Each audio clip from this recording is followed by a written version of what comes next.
se eu te contasse que um julgamento que vai ser realizado em breve vai impactar a vida de centenas de povos indígenas? Quer saber mais? Eu te conto. O recurso extraordinário 1.017.365, que tramita no Supremo Tribunal Federal, é um pedido de reintegração de posse, movido pela Fundação do Meio Ambiente do Estado de Santa Catarina, contra a FUNAI e indígenas do povo Xoclen. A terra em disputa é parte do território Ibirama-Laclanô, que foi reduzido ao longo do século XX.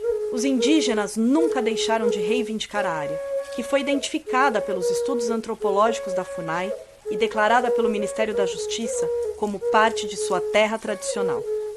Por que esse julgamento é importante? Em decisão publicada no dia 11 de abril, o plenário do STF reconheceu por unanimidade a repercussão geral desse julgamento. Isso significa que a decisão servirá para fixar uma tese, que servirá de referência a todos os casos envolvendo terras indígenas, em todas as instâncias do judiciário. Há muitos casos de demarcação de terras e disputas possessórias sobre terras tradicionais que se encontram atualmente judicializados. Também há muitas medidas legislativas que visam retirar ou relativizar os direitos constitucionais dos povos indígenas.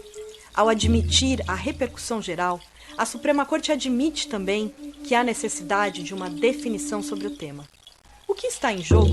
No limite, o que está em jogo é o reconhecimento ou a negação do direito mais fundamental aos povos indígenas, o direito à terra.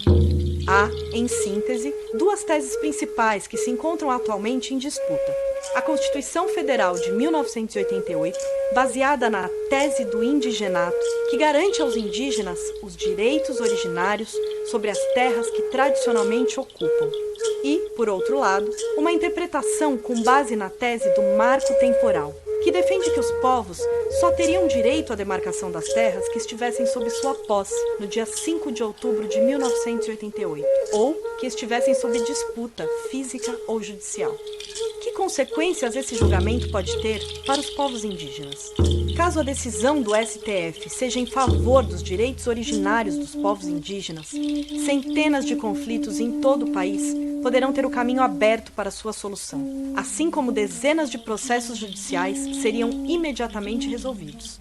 As 310 terras indígenas que estão estagnadas em alguma etapa do processo de demarcação, assim como outras 537 que ainda não tiveram nenhuma providência do Estado para proceder com sua identificação, já não teriam, em tese, nenhum impedimento para que seus processos administrativos fossem concluídos. Por outro lado, caso o STF opte pela tese anti-indígena do marco temporal, acabará por legalizar o esbulho e as violações ocorridas no passado contra os povos originários. Nesse caso, pode-se prever uma enxurrada de outras decisões anulando demarcações, com o consequente surgimento de conflitos em regiões pacificadas e o acirramento dos conflitos em áreas já deflagradas. Esse será um julgamento histórico, no qual o STF terá a oportunidade de reafirmar o seu papel de guardião constitucional e ratificar o caráter pluriétnico e multicultural do Brasil.